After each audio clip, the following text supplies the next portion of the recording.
I just want to go through this one more time because in this time, I'll talk about emergency identification, but this time I put together some sample data to show you how to use it. And remember, what we're talking about is something that is visible to a first responder if you are not conscious. Okay? And first responders, hospitals, the ambulance crews, fire department will not read thumb drives. So if you think I put all my information on a thumb drive and everything's wonderful, they won't read them because they are technically inept and they're afraid of viruses. So there you go.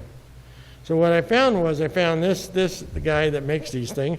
These are small, and engraves them. 2 lines, 20 characters per line on the front, and 6 lines of 30 characters on the back. And so if you submit the data to him this way, each X is a placeholder for the character.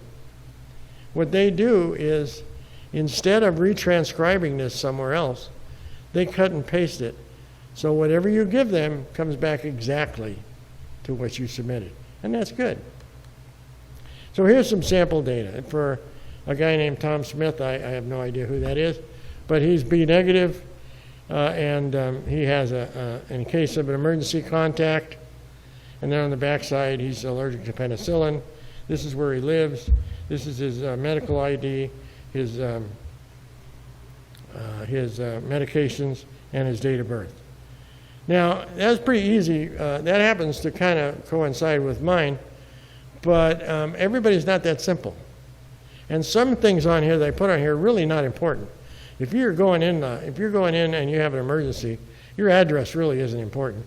It's just that I had space for it, so I put it there. So I started looking at what I would do for my wife, and then it got really a lot more interesting. So here I came up with some sample data. This time it's Joan Smith. And the most important thing about Joan Smith is that she has a pacemaker and she has an EpiPen in her purse. So we went on the backside and said, what's the most important things that a first responder should know if you go in the hospital unconscious? And maybe it's the pacemaker name and model. So she has a Boston Scientific Accolade L331. And I wouldn't imagine that all of you would immediately recognize that, but I would think an emergency room doctor would recognize what that is. And then she also carries an emergency EpiPen in her purse in case that she is in need. But her list of allergies would not fit on this. And so we said, okay, a list of allergies and active meds are in a purse, and also my hubby has a copy. So at least you know where to go find them. Then, and in case of emergency, who to contact, and then her medical ID and date of birth. I'm not sure about Blue Cross, but I know Kaiser also maintains your durable power of attorney and online and some other factual information. So if in fact that's something that you need at the time to prove, well, it's there. You don't have to have it with you. And like I said, they're not going to allow you to read it with a thumb drive. So there you go. So the most important information, of course, is your name, your case of emergency contact, and it's best if that person is listed on your durable power of attorney. I hope everybody knows what I'm talking about when I say durable power of attorney. And that showed up when I talked about it last month also, when we had a fellow that we were camping with had a heart attack in Hemet. And the ambulance decided that it was too dark and too curvy to take him down the hill, so they air-vacked him out. Somewhere between the ambulance and the helicopter and the hospital, they lost his ID. They didn't know who he was. They were treating him as a John Doe. And so it made it more difficult when his son went down to go see him. If you have any major medical concerns, you ought to put that on there.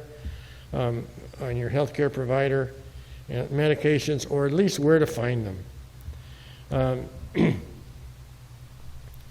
But if some of this information will not fit, and it's not going to fit in that, then you need to tell people where to find it so they know where to look for it.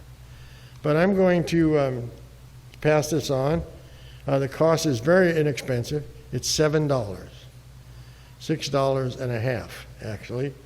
And it's a great value for seniors, especially for children, if individuals with prior medical conditions and those who participate in risky activities.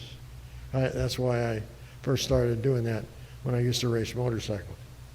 It's one of those things that we tend to put off and regret not doing until we need it. You know, it's one of those deals.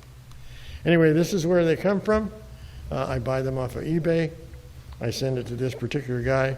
He returns them within 2 weeks. You can get them with a chain or a hook for your, or a thing for your keys. But I really think that if it's that it's a worthwhile thing to do for anybody that might think that they're not indestructible.